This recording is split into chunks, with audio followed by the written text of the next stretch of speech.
notre Père selon la chair a obtenu. Si Abraham a été justifié par les œuvres, il a sujet de se glorifier, mais non devant Dieu. Car que dit l'Écriture? Abraham crut à Dieu, et cela lui fut imputé à justice. Or, à celui qui fait une œuvre, le salaire est imputé non comme une grâce, mais comme une chose due.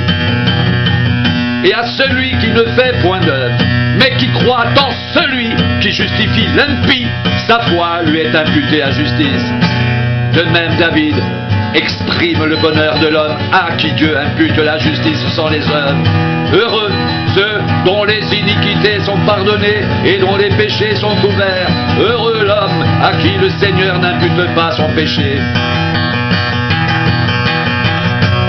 Ce bonheur n'est-il que pour les circoncis, ou est-il également pour les incirconcis? Car nous disons que la foi fut imputée à justice à Abraham. Quand donc lui fut-elle imputée? Était-ce après ou avant sa circoncision? Il n'était pas encore circoncis, il était incirconcis. Et il reçut le signe de la circoncision comme chose de la justice, qu'il avait obtenu par la foi quand il était incirconcis, afin d'être le père de tous les incirconcis qui croient, pour que la justice leur soit aussi imputée, et le père des circoncis qui ne sont pas seulement circoncis, mais encore qui marchent sur les traces de la foi de notre père Abraham, quand il était incirconcis. En effet, ce n'est pas par la loi que l'héritage du monde a été promis à Abraham ou à sa postérité, c'est par la justice de la foi. Car si les héritiers le sont par la loi, la foi est vaine et la promesse est annulée. Car la loi produit la colère, et là où il n'y a point de loi, il n'y a point non plus de transgression.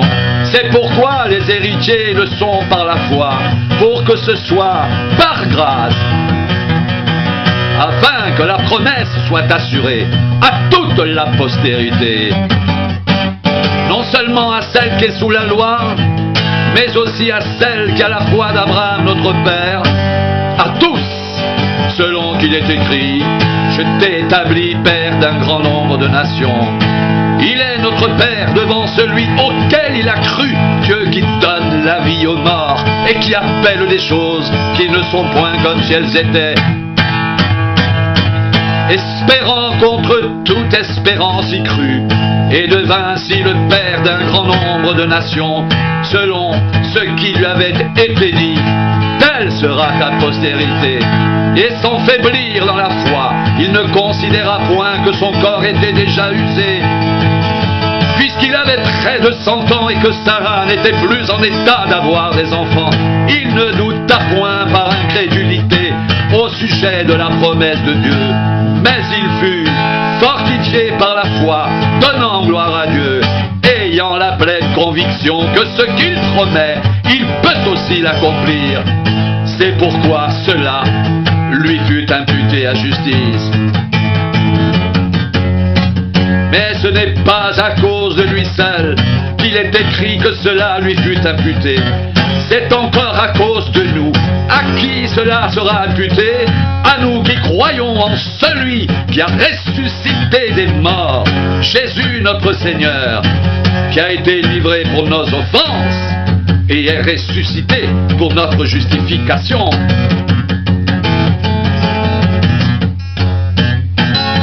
Étant donc justifiés par la foi, nous avons la paix avec Dieu par notre Seigneur Jésus-Christ, à qui nous devons d'avoir eu par la foi accès à cette grâce dans laquelle nous demeurons fermes, et nous nous glorifions dans l'espérance de la gloire de Dieu.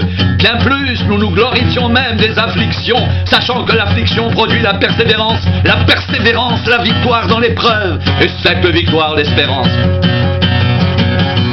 Or l'espérance ne trompe point, parce que l'amour de Dieu est répandu dans nos cœurs par le Saint-Esprit qui nous a été donné. Car lorsque nous étions encore sans force, Christ autant marqué est mort pour les impies. À peine mourrait-on pour un juste. Quelqu'un peut-être mourrait pour un homme de bien, mais Dieu prouve son amour envers nous, en ce que lorsque nous étions encore des pécheurs, Christ est mort pour nous. À plus forte raison donc maintenant que nous sommes justifiés par son sang, serons-nous sauvés par lui de la colère. Car si lorsque nous étions ennemis, nous avons été réconciliés avec Dieu par la mort de son Fils, à plus forte raison étant réconciliés, serons-nous sauvés par sa vie. Et non seulement cela, mais encore nous nous glorifions en Dieu par notre Seigneur Jésus-Christ, par qui maintenant nous avons obtenu la réconciliation.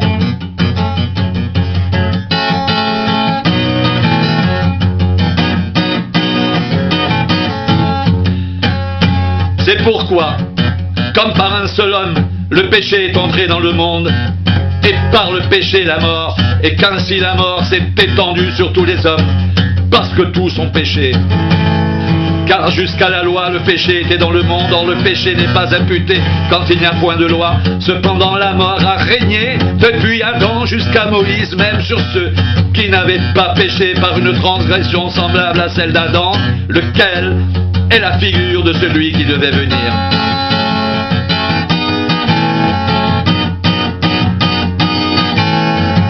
Mais il n'en est pas du don gratuit comme de l'offense.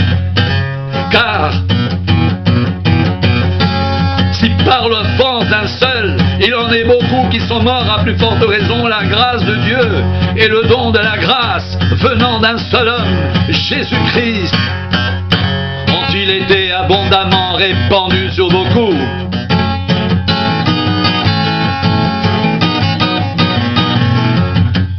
Et il n'en est pas du don comme de ce qui est arrivé par un seul qui a péché, car c'est après une seule offense que le jugement est devenu condamnation, tandis que le don gratuit devient justification après plusieurs offenses.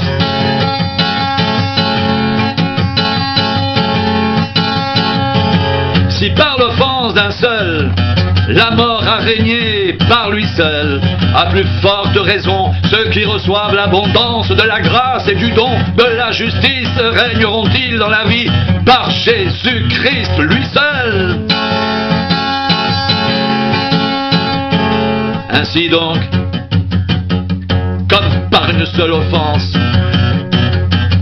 la condamnation a atteint tous les hommes, de même, par un seul acte de justice, la justification qui donne la vie s'étend à tous les hommes.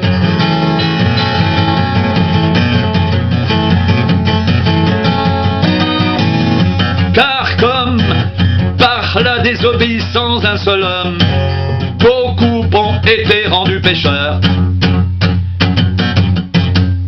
de même, par l'obéissance d'un seul, beaucoup seront rendus justes.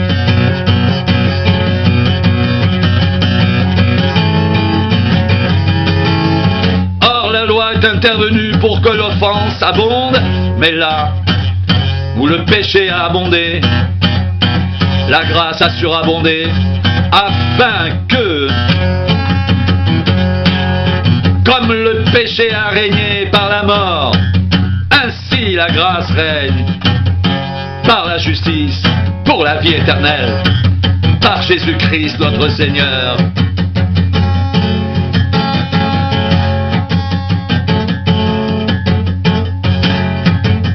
Afin que comme le péché a régné par la mort, ainsi la grâce règne par la justice pour la vie éternelle,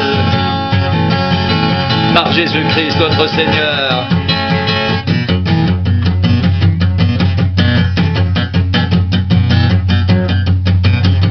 Car comme par la désobéissance d'un seul homme, beaucoup ont été rendus pécheurs, de même, par l'obéissance d'un seul, beaucoup seront rendus justes. Or la loi est intervenue pour que l'offense abonde, mais là où le péché a abondé, la grâce a surabondé, afin que, comme le péché a régné par la mort, ainsi la grâce règne par la justice pour la vie éternelle, par Jésus-Christ notre Seigneur. La grâce règne par la justice pour la vie éternelle, par Jésus-Christ notre Seigneur.